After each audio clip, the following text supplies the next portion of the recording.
What's up, guys? Welcome to another home theater hangout with yours truly, and I have a special guest today. I think this might be his first time on the channel. Is this My your first first time, time, Theo? Shane. All It right, is. nice. And I tell you what, you are one of the few people that I know who actually watch movies and love home theater equipment as well. Most people, Absolutely. either they just love movies or they just love home theater equipment. Which doesn't make sense. How can you love home theater equipment but you don't watch movies? I don't get it. But you clearly you do love home theater and movies. I do. And when you were over, we had a lot of fun doing Yeah, that. yeah. And Yes, we we're did. kind of going into some of the things that we talked about when I had you over those couple of times is our favorite movies that we like to demo Since you're the guest, I don't think these are really in any numerical in order. any particular order. Yeah, okay. So let's go. Let's go with your. Let's just say number 5. Let's go with your number 5. On my What do number you got? five. Oh, okay. So, well, you know what? Then I'm going to cheat if you're telling me my number five. How's that? So I'm going to cheat by saying I actually use demo discs. And these are two of my favorite. So the DTS-X 2016 demo disc.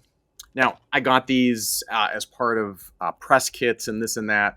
I know you can buy them off eBay, but there's one track in here in particular, well, two actually. There's Imagine Dragons Shots. That is great, but the better one is I Bet My Life in DTS-X. And then I also love, come on, what is it? What is it? I forgot what it is. I will tell you. It's called Kymatics or Cymatics. That is one of the most incredible demos. So it's by Nigel something or other. And if you have not heard that, then look it up on YouTube, Cymatics. And basically what it does, it's by Nigel Stanford. And it uses the concept, the physics of kymatic or cymatic waves, and they have a whole musical array in DTS-X. It is bass intensive, amazing use of surrounds and immersive audio, and I just love to play it anytime I have guests over. And the Dolby Atmos demo disc, there's the first track is called Amaze, and it is amazing. It is a great way to test your ability to create an immersive audio sphere if your walls really disappear. I mean, really just disappear with that track. It has heavy panning. It has overhead effects. It is something that you can look it up on YouTube. It's just called Amaze to get a sense. Shane, I think the first time you came over, we did that before I Yep. had the double side surrounds, and we're like, yeah, you can tell there's like a little pocket missing. That's all. The next time you came, that was all taken care of with the second set of side surrounds. So that's really my go-to to see whether or not a setup or my setup really creates a 360 sound field that's seamless. So that's my number 5. That's your number 5.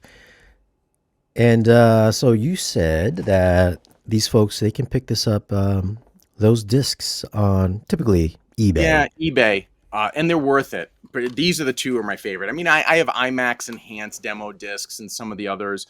And I've also got some from other years. But those tracks from these particular years tend to be my favorite. I think Brian from Acoustics might even be on. So, Brian, if you agree or you've got those just tend to be my favorite.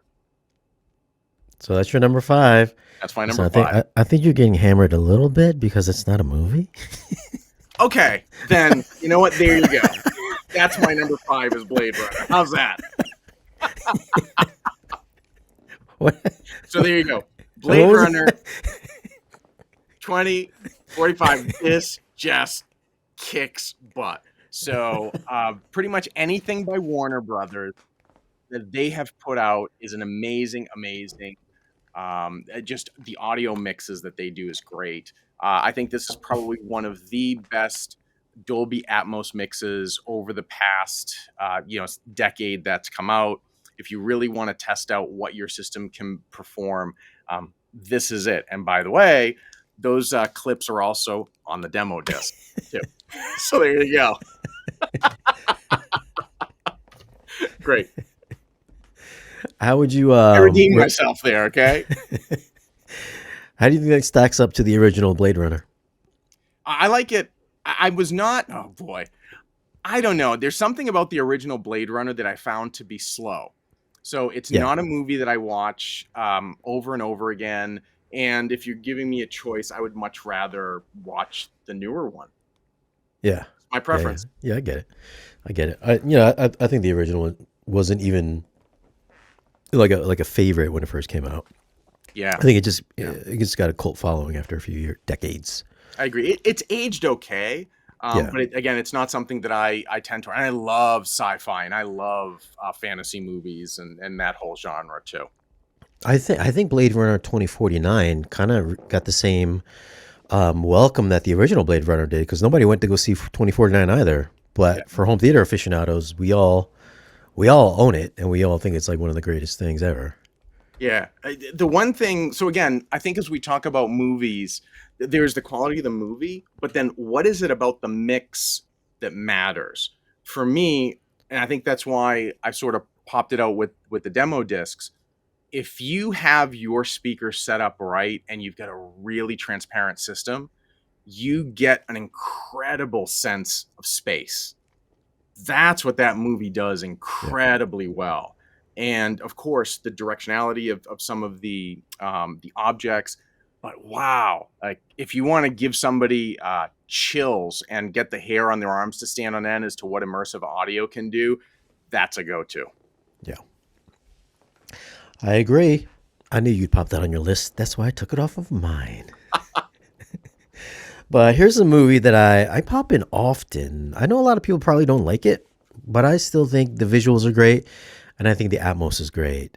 This is Passengers, starring Chris Pratt and Jennifer Lawrence.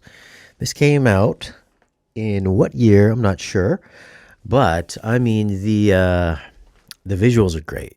You know, when you're talking about 4K, sharp, crisp, detailed imagery, this has got it. The HDR is fantastic. The colors are great. The peak highlights, they pop. There's that solar flare scene where they're sitting out by the gigantic window, and then you feel the rumble of the base before the ship explodes and all that stuff. Good ambiance as well. You hear the ambiance throughout the ship. And I think it strikes a nice, great balance between audio and visual. So I think Passengers, and I like it. It's a good movie. I think it's a good movie as well. You know, it's kind of a chick flicky, but a little action in there as well. I think you gotta have a little bit of heart and a little bit of action together to make a nice, cohesive, enjoyable movie. And I think this is one of those movies. It had some interesting twists to it. Kind of got creepy a bit too, which I wasn't expecting. I didn't know what I was going to get going into it. So I have to give it some props for that. Yeah. Was Chris Pratt really a creeper for waking her up early? I don't know. That was a little, that was a little creepy. I wasn't expecting that. But that's my number 5 movie. And of course, if you guys don't own it, we will leave some links down below in this video's description if you want to pick up anything that we're mentioning on this list, except for maybe his demo discs. You have to be somebody special to get those. That's great. So what do you got next? Number 4. All right. So I'm going to give a little bit of I'm a Christopher Nolan fan. So I could tell you Interstellar. I could tell you Dunkirk. I own all the Steelbooks. Tenet I've got here in my list somewhere. But I'm going to do something a little different just to be different. How's that? And I'm going to say the X-Men movies, in particular, X-Men Apocalypse. So I've used this time and time again because you really get some great panning of the objects, especially great use of the height channels. And that's true of both X-Men Days of Future Past and Apocalypse. So when you have the opening scene in ancient Egypt, where the sacrifice is taking place, where they're going to have the transference to Apocalypse's body of the mutant that has healing powers like Wolverine, when the pyramid collapses, you're really getting an unbelievable sense of, again, that sense of space, the height channels. If they're configured properly in your room, you'll really get a sense of everything that's falling down. And also in the scene where you have Cyclops in school, and then he's bullied in the men's bathroom, and then he opens up his eyes and it blasts. You'll actually get a sense in your room that his laser eyes are going up, and then you get this sense of the entire sheetrock and glass and all that metallic is falling all around you. So it's really a cool effect. So I love doing that. And for the X-Men Days of Future Past, when you have the Sentinels coming in and they're chasing the X-Men in China up in the mountain hideaway, you have that same sense. Like, that's just an intense Dolby Atmos scene there. So those are my favorite, I'll say, for number 4. I haven't seen those in years, quite a long time. And have you heard that they're looking, it's just a rumor that they're looking at The Rock to be Apocalypse? Say that again? I think they're looking at The Rock to play Apocalypse. That'll be interesting. Let's see how he does. How's that? That's the word. But yeah, I got to watch those. I own them. I haven't seen those in a few years, but I think since they first came out on 4K. So it's been I been a while. really like Days of Future Past. Now, again, I'm a comic book fan, so a lot of those things speak to me. I know that the Age of Apocalypse wasn't as good of a movie as it could have been. That really could have been an incredible storyline. Days of Future Past, likewise. I think they could have done some additional things that could have taken it to a different level. But I'm looking at this more from the demo content, if you will, in that regard. Yeah. I like watching Days of Future Past. That one of the X-Men really has a lot of, good. I can watch it over and over again. If you haven't seen the road cut and you only saw the theatrical, it adds an entire dimension that you miss with the theatrical cut. So that's worth it if you can check out the road cut. You know what's not a bad movie either? I think a lot of people hated on it, was New Mutants. I didn't see it. You didn't see it? I thought that was a good movie, yeah. No, I have some of the comics, but something about the trailer just didn't do it for me. So I never saw it, couldn't tell you anything about it, and it didn't get great reviews, so I never bothered to watch it. I think it's just as good as the last couple of X-Men movies, personally. Plus, it's got really good sound, too. It's really good Atmos. And Anya Taylor-Joy. Come on. CG was a little iffy on the end of the movie, but, whatever. All right, so my number 4, you brought it up. It's on my list. It's not an Atmos, but still one of my go-to movies. I always watch it almost all the way through. But this has just the mixture, man. It's not an Atmos 5.1. It upmixes really well with Neural X or Dolby Surround upmixer, whichever one you prefer. But this one just rocks. I mean, I know a lot of people complain about the center channel dialogue being hard to hear, but listen, I'm a true believer. If you have a really good system, proper speakers, Tenet, Interstellar, maybe Inception, where people are like, oh my God, the dialogue gets so drowned out because he just cranks up the background music so loud. I think if you have the, properly calibrated system and really good speakers, that the dialogue really isn't that much of an issue. Like I know what they're saying, even during the rocket takeoff scene or in Tenet, where they're at the beginning, where they're in the opera place there, where it's kind of hard to hear. Well, I knew it was hard to hear at the theaters, but when I watched the back at my house, I didn't have any problems with it. So I think if your system is up to snuff, then these movies, any of these Nolan movies, no problems. But again, Interstellar has the good relationship with the father-daughter, which I relate to, so I really liked it for that. Pulls on the heartstrings, the Hans Zimmer score. When you have a nice character development with a fantastic score, and that melds together, that elevates the film as well. And not too many movies do that nowadays. So Nolan really hit it out of the park with that. And the visuals, whether or not you like the IMAX, well, it has IMAX scenes, so I know a lot of people love that. And then, the filmic look as well. It's got some film grain, so it's a aesthetic some people like, some people don't like. But It does have that cinematic feel to it, and with the score, it's just really grandiose, especially if you have some big subwoofers and a lot of speakers. It sounds awesome. Great movie and great home theater demo material, I think, especially for your subwoofers and for your center channel. If you want to test out how good your center channel is, you put in Interstellar. If you can't hear anything, you might need some better speakers. I agree. Anything Christopher Nolan is my favorite director, hands down. I think he is almost head and shoulders above basically anybody else at this point. I think there's some others that I really like, and we'll talk about those and towards my number one. But anything that he has done, going all the way back to Memento, I've followed Christopher Nolan for a long, long, long time. And everything from his Hans Zimmer scores to the quality of the movie is just at a different level. And to your point, when I put the Focal Utopias in, and I have it with an acoustically transparent screen, it's really taken the center dialogue clarity to a whole different level.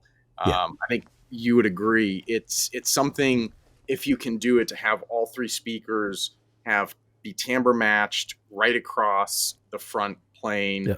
Then you've got beryllium drivers in the Focal 1000s. You've got a really transparent system. The typical complaint that you get with the Christopher Nolan dialogue is actually not that big of an issue. All right, what you got? What do we need? Number 3. What's in your third spot, Theo? Ooh, for my third spot, well, I have to go for Mad Max Fury Road. Ooh, I was almost gonna put that in mind. I love this flick. I can't tell you how many times I have watched this flick. So from its score is amazing. I find that there's so many incredible scenes that you could watch over and over again. Obviously, the way that the movie opens, it's got tremendous action. You have the cars that fly over, and then you have the chase, and then you have Max as he's taken prisoner. You have all this action that's going about, and then when he encounters Furiosa and he's chained to the car, and then they enter into that massive storm, the Junkie XL mix combined with the visuals that you get on screen, that's an incredible crescendo. So I love being able to watch the vignettes of this movie. I think it's extremely well done. In my opinion, it's probably the best of the series that has come out. So it's great demo material and then great end-to-end as a movie, and I love the score too. Where did you see Furiosa? I did. It was okay. I didn't mind it, and I confess I did fall asleep a little bit the first time that I watched it. Yeah, I watched it late at night. I love that movie. But I like it just as much as Fury Road. I like it equally as much as Fury Road. I'll have to watch it again just for you. How's that? The Atmos is awesome in that too. Yeah, it is. Super awesome. I think it is a little bit slower in parts than Fury Road. Fury Road is just like, it's at 10 from the start. It just rips all the way through. There's some lulls in Fury Road, but for the most part, I think it's equally as good. Plus, it builds on the lore of like Bullet Town and Gasoline and all that. Like, that's all in Furiosa. Like, we never got to see that before. The one scene when Charlize Theron realizes that she's back to where she was as a kid, and she goes out onto that desert mound, right?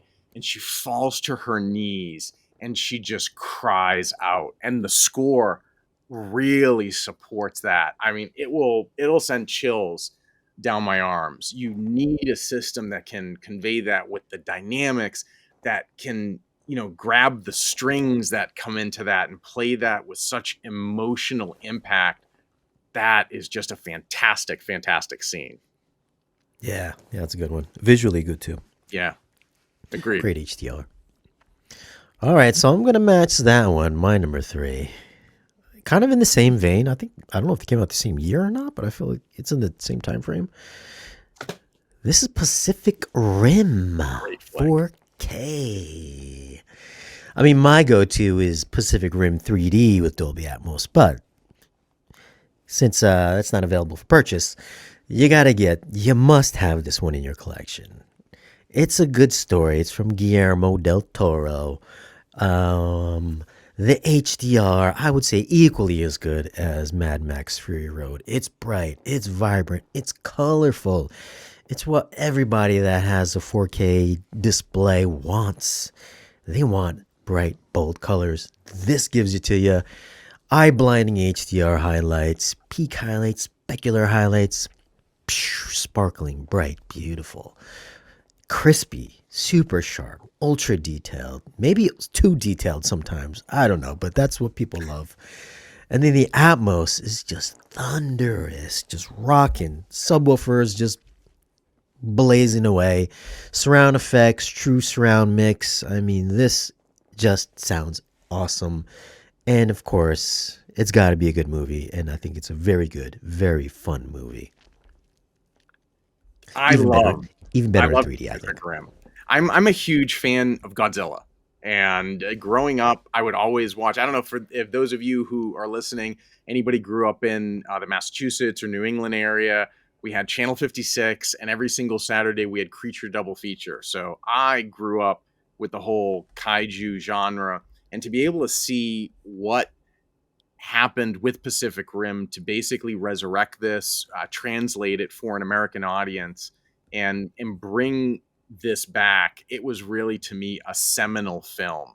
I love this. I watch it at least once a year. I think it's Yeah. got a great storyline, and as you said, the colors pop. And if you have a nice, especially if you've got an OLED display or you have a high-end projector, those scenes which are in the command center where they have the multi-layered three-dimensional displays, those are killer. It's just fantastic. So I Yeah. agree. Awesome movie. All right, let's go to number 2. What do you got? Okay, I debated, but that's it right there. Top Gun Maverick. So you knew this because when you came over, this is one of the things that we listened to. So I have several things about Top Gun Maverick that I want to talk about. As I was a fan of the original, I had heard so many things about this. So I saw this in New York in IMAX, and I was really blown away by how good the movie was. And then I had the opportunity. I was invited out to JBL with about 9, 10 other folks. So I got a chance to hear aspects of this movie in the $500,000 John Engel Theater with the JBL synthesis. I think they've got 16 subs that are in there. It's a Trinov tuned room, and the output of the subs in that theater are so intense, you feel your clothing move when you have certain scenes that come off. So the scene that they played us was the desert run scene. That's really a classic. And again, if you have this set up right, you'll hear the incredible pans. You'll get a sense of the engine roars of the F-18 when it banks around the canyon. You just get punched in the chest. I haven't been able to create it to the extent of what I heard in the John Engel Theater, but I'll tell you with my setup down here, when you've got the right house curve in play, it's pretty darn intense. When I had folks down in my theater, when I had the Scala Utopia, I had about 5, 6 friends down, and I'm like, I got $150,000 review set up. Who's ever going to get that again? And I got to send it back in 4 weeks. Every single person, when we got done with that scene, you could see them sweating. Like literally, people were like, they had perspiration on their face, their palms were sweaty. So the emotional reaction that scene was able to evoke was great. Of course, I love the Dark Star scene right at the beginning, and I think that's got some real intense parts. And then Shane, when you came over, you're like, okay, well, why don't we actually do the scene where they attack the base, and you've got the missile launchers. It's just end to end. It's nonstop adrenaline rush. So I love that movie, either to watch it again and again or to pull it out in demo and wow somebody on the performance of the system. When I first got Maverick on the Kaleidoscape when it first came out, I believe it came out 3 months before the disc came out. So I was still at the old house, at the old apartment. And when I reviewed it, I was like, the audio. I was like, it's like, all right. I was like, I'm not sure why people are like so amped up about this. And then when I moved into the new house, then I got all the RBH speakers in. We hooked up the 21. Shane came over. We calibrated it. We sat in the second row, which isn't the best row, but we calibrated it, did the waveforming and all that. Then we were like, he was like, well, this is right when we left your house. I came back and I was like, you know what? I know my system got to sound just as good as his. So we came back, and they were like, "All right, let's compare, Shane." And we popped it in there. I was like, all right, with a bigger space, with twice as many speakers, with bigger subwoofers. I'm understanding why people like this mix now, because now I'm hearing the planes move like I heard them in your place, and then the overheads and stuff like that. I was like, oh man, God, this really does shine with more speakers and more bass. Because in my old theater, which I thought was pretty good, I had those Ascendo speakers and some pretty big subs there as well. And then with the Trino, I still have the Trino there. But then, with the bigger space, with more room for the speakers to breathe, especially depth-wise, I mean, if you have a deep room, if you can get a deep room, I feel like that really makes a huge difference. I know not everybody can have a deep room. Sometimes they're living room setups, but if you have some good depth in your room, I mean, just the way this sound just travels front to back, was very convincing. Especially having all the same speakers that I have now, it was impressive. I was like, okay. I was like, maybe I didn't give it a fair shot when I first reviewed it, but this was legit the real deal when I heard it here. Agreed. And I probably wouldn't have listened to it again if I didn't hear it at your house, because I was like, his is not better than mine. Let me go see. And maybe that's a good comment, is if folks have demoed this in their system and they're not that impressed with it, there's a whole other level to that movie. And I think it can betray either you don't have the right bass output, you don't have the right house curve, there's something wrong with your system. When those scenes pop, you've got your system tuned. And if you're not getting that, there's some potential that's untapped in your system. This thing should really blow you away. Yeah, for sure. Give it another shot if you move into a new house or something like that. So my number 2, let's go to it. I don't think this is going to be on anybody's list, but it's a movie I go to often, at least once a year. Is Brightburn. This is a Sony production. I think it was either produced or maybe written by James Gunn, but directed by, I believe, Elizabeth Banks from Pitch Perfect fare. Who would have known? 40-Year-Old Virgin. This is a sleeper, man. I don't think many people saw this movie, but this is like what happens if Clark Kent was just turned out to be evil. This is the evil Superman origin story. It's a dark movie, so if you have a mid-level TV set, probably not the best movie to watch, because you really need a TV that's bright, that can handle shadow detail. The highlights are good as well. I mean, it's got a nice not bright image, but the specular highlights really do pop. The blood pops, the police lights pop, the little light bulbs pop. It looks great. The shadow detail is great if your TV or projector is good enough. And then the Atmos, true Atmos mix, it will utilize all your speakers, whether you've got 5 or 32, it'll put it all to use. Good ambiance in this. It's got the creepy sound effects, but the big action sound effects.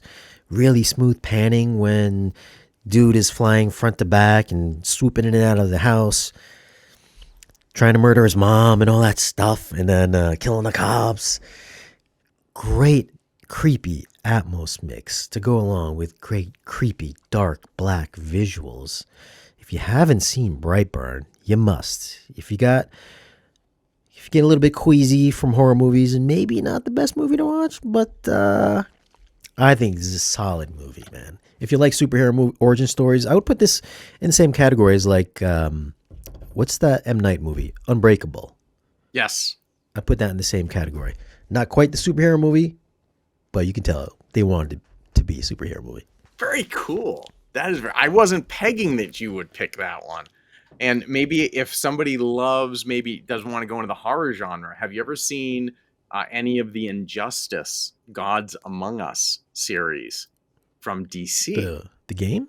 Oh, the animation? Oh, they have an entire comic series. They Oh, have okay. a graphic novel that's come out. It is absolutely spectacular. And DC Animation has done an animated adaptation of it, and it's not bad. DC Animation does such a better job Yeah. than what the majority of the DCU has done. But Yeah. I highly recommend check it out. Okay. I would subscribe, and I grabbed all the issues of the graphic novels, and I read them digitally, and I was really impressed with what they did. And I think it's Straczynski who wrote it. Somebody's gonna have to do a fact check on me, and he tends to do really good stuff. Did they move? Did they do an animation on it or no?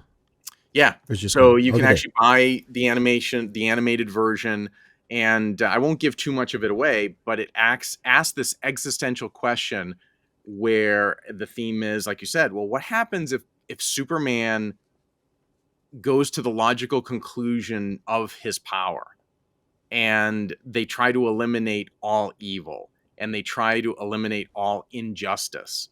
How do you handle that much power worldwide? It's an unbelievably thought-provoking series. I have to check it. I'll have to see if So it's on Max. It might be on Max. it is on Max. Oh, At okay. least it All right. used to be on Max, so I Yeah. highly recommend it. Very thought-provoking. So if you got some guys who love sci-fi, who love fantasy, and especially the MCU, DCU genre, it'll be a whole evening of great conversation Yeah. about concepts. If only they can make the live action movies as good as their animation stuff. We'll see. We'll see. We got James Gunn. Let's see Yeah. what's going to happen with Superman. Yeah. I mean, I like the Suicide Squad. Nobody saw that movie, but that was a really good movie. I didn't see it. It didn't You appeal didn't see to the me. Suicide Squad? Yeah, I just saw vignettes and it didn't attract me. Did you see the other Suicide Squad? I did not. It's a good Although, movie. I got this in my collection. I've got Justice League. I got all the different cuts, and I've bought almost every single one in the DCU. So I'm a big fan. But just hasn't really lived up to it. Did you see Guardians of the Galaxy? Of course. Okay, so you'll like the Suicide Squad then. It's the same thing, except more violent. Okay, so for you, those are the two that I'll do that for you. I'll watch Suicide Squad. It's got heart. It's got a little heart, a little family heart moment. Just like Guardians, except there's just some blood in it. The same thing, the same exact thing. It's spun off into Peacemaker. Did you see Peacemaker? No, I haven't seen Peacemaker. Maybe one of the greatest one of the greatest DC live action shows ever. But you have to watch the Suicide Squad. Christopher Nolan. That isn't better than Dark Peacemaker? Knight. Oh no, I'm talking about TV show. Okay. TV show, yeah. I didn't think I didn't think John Cena was gonna be very good in it. I was like John Cena in a TV show. I was like, who cares about Peacemaker? But dude, he rocked in the Suicide Squad. Okay. Then he put him in a TV me. show. But after the first episode, I was like, oh man, John Cena's actually a good actor. I was like, oh, this show's pretty kick ass. And then from the first episode to the end, I was just like totally invested. It's not an Atmos. I don't know why, but it's only 5.1. But what a great DC show. I can't think of another DC show that's actually good. I used to like Flash. Flash and Arrow back in the day. No, I think had good starts, and I just kind of lost interest. Arrow a lot faster than I did the Flash. I would put up Peacemaker up there with the Penguin. Ah, okay. Yeah, same. I would put it in the same league. It's a little bit more fantastical than the Penguin, but written just as good, I think. All right, so I'll watch a couple of episodes, and I'll let you know what I think. Well, you kind of have to watch the movie first. Okay. Yeah, you got to watch the movie first. All right, let's go to number one. What do you got for your top spot? Oh, hitting them with the 1-2. Yeah. There's just nothing better. I will play this over and over and over again, and it just gets better every single time. The really just from the opening line and how that hits in a tune system is so intense. The what I love about Dune is I read the book back in high school, and I loved it so much. I think now I'm guessing I think I read the first three books in the series, Mhm. so I have some perspective as to what happens to Paul and how the arc is going to go. So I don't want to be a spoiler. So I've been a big fan of Dune for decades, and I love the way that this movie came up. The visuals, the what's the right word?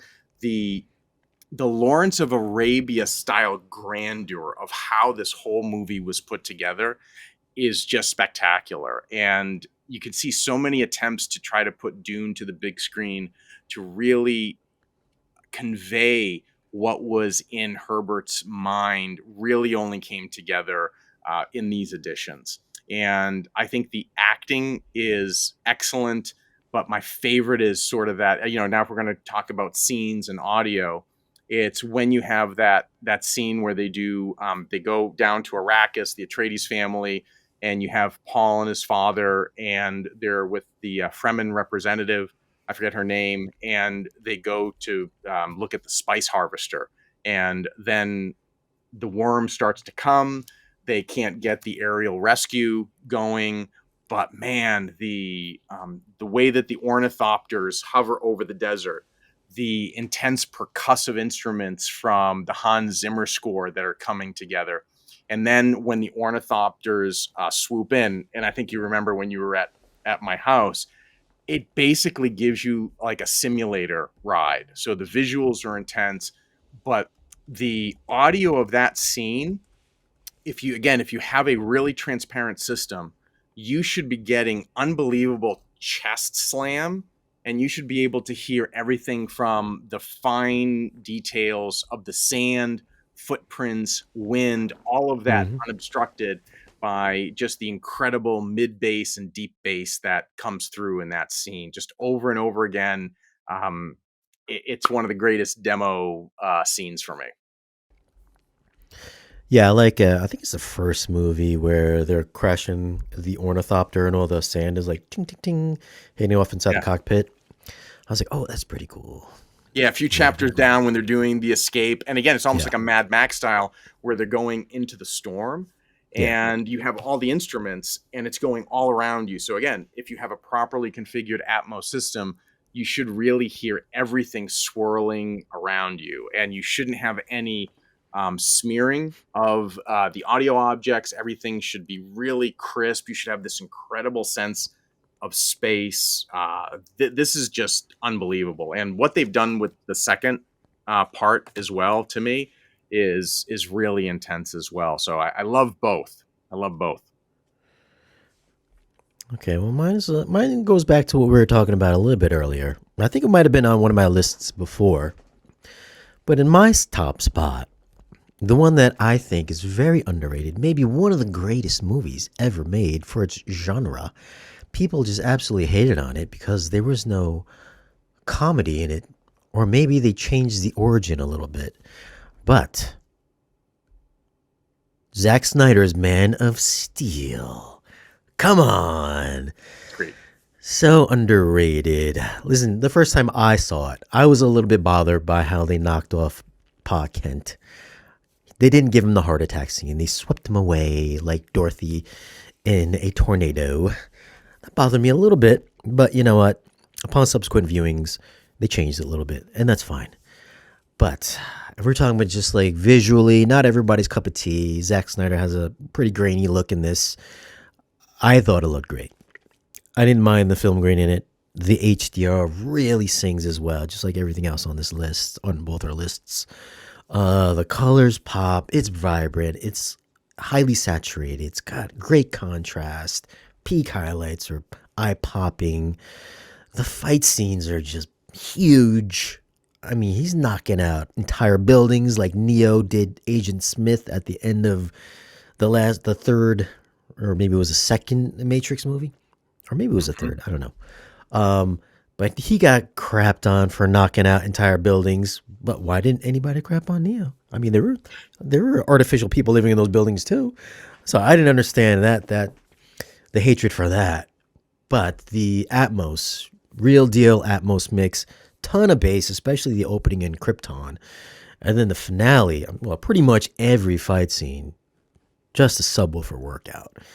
True Atmos demo quality mix, and I think a great movie as well. I agree. Listen, not every comic book movie needs to have comedy in it. Sometimes, listen, did you because people were complaining so much about not having comedy in comic book movies? Did you see what happened with Thor: Love and Thunder? Was that a good movie? No, that's the worst MCU movie ever. That's like Yeah, Star Wars episode 8. I just kind of forget that it ever came out. yeah, Doesn't yeah, exist.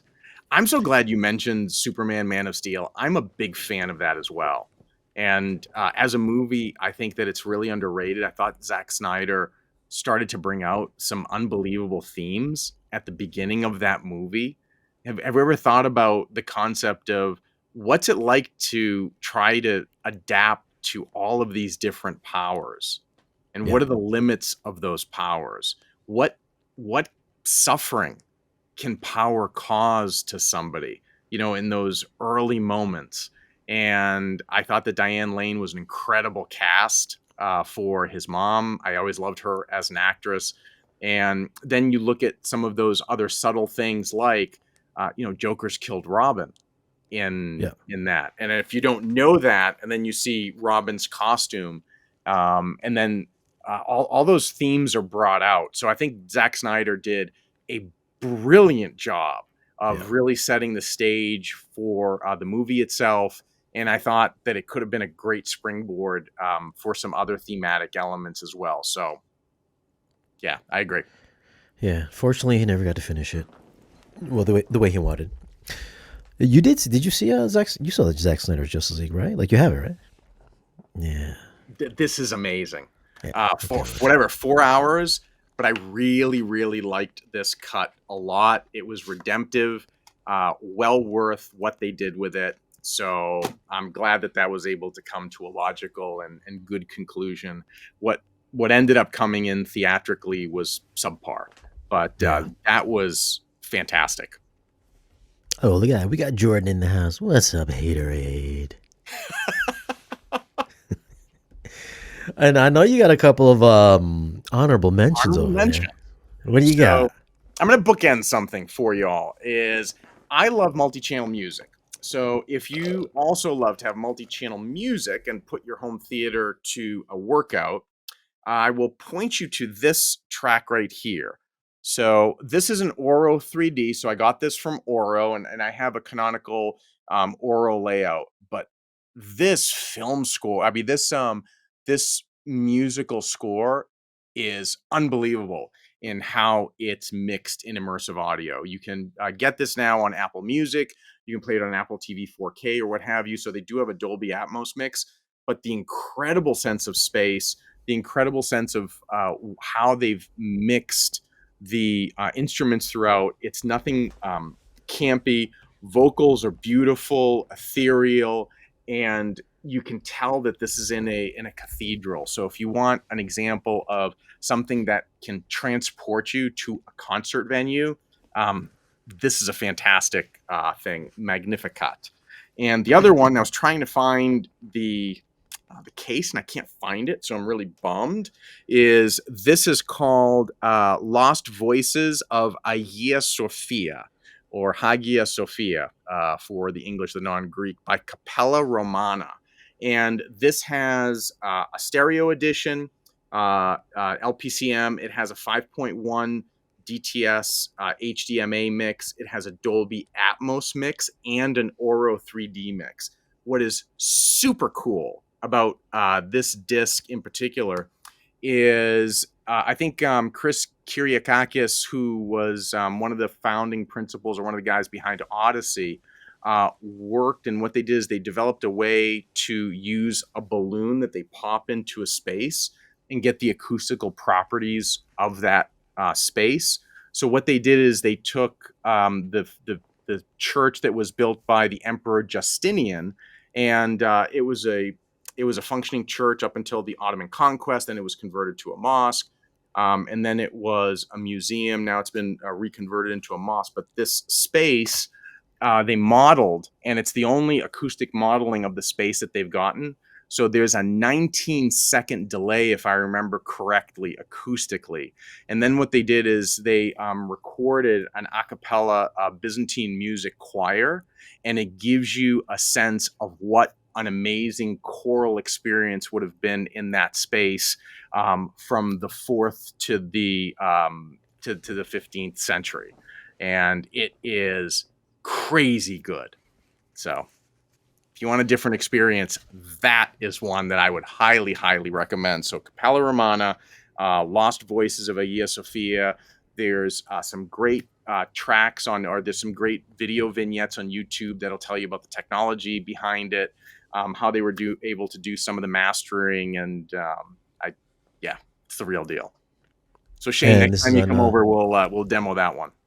Oh yeah, for sure. And these are on Apple Music, you said? It's on Apple Music as well, and I don't remember if this one's available as an Atmos mix in Apple Music or stereo. Somebody will have to, do a fact check on it. But I don't know if everybody has the same experience. I don't like the compressed Dolby Atmos mixes, so that come through like an Apple TV 4K or some of these other services. So if I can get an uncompressed Dolby Atmos, I'll typically buy the disc. That's why I have such a collection of Blu-rays. Audio matters to me, and pristine video does too. So I love having my disc collection for reference stuff. All right, I got one to match your cathedral music. I don't know if you probably have this one. What's that? This is Gravity. Oh, that's a great one too. Yeah, that was going to be on my list, but I'm like, no, everybody does Gravity. So I'm going to do something different. So I put X-Men in place of it. But great Atmos mix, right? Yeah, great Atmos. I believe they came out with the reissue Blu-ray with the Atmos mix last year, where it was the Diamond Lux edition previously that was out of print. So these are now, very affordable now. It's $16. Yeah. So, I mean, one of the best Atmos mixes ever made. I don't think it was the first one. I think Brave was the first Atmos mix for home, and I think maybe this was the second or so. I think you're right. Atmos mix. And if you bought the Blu-ray that did not have the Atmos mix, but you got the digital download, which is what I did at first, you have the upgraded digital version now in your streaming service. So that license unlocked an Atmos edition. So when I look at this on my Apple TV 4K, it's in Dolby Atmos. Well, let's bring one more here. Somebody had mentioned it as well, and this is one that I always pop in when I'm testing out subwoofers. Tron Legacy 3D DTS 5.1 mix. I mean, the light cycle scene at the beginning, or not the beginning, I think about 30 minutes in. You have it there? You have it on hand? I do. So that was going to be one of the ones, if you brought it up, I was going to talk about. So I do. I have the 3D edition, just like you said, and I have the Valerian projector, and I've got 3D glasses, so I'm waiting to pop that in. I got my 3D collection out. So I'm getting all these. I've got a ton of 3D discs from over the years. So popping them out, they sound great in the Focal setup. Yeah, and the question is for you guys, what is on your top 5 list for go-to movies for picture, sound quality, and movie enjoyability? Definitely leave your comments down below. Let us know.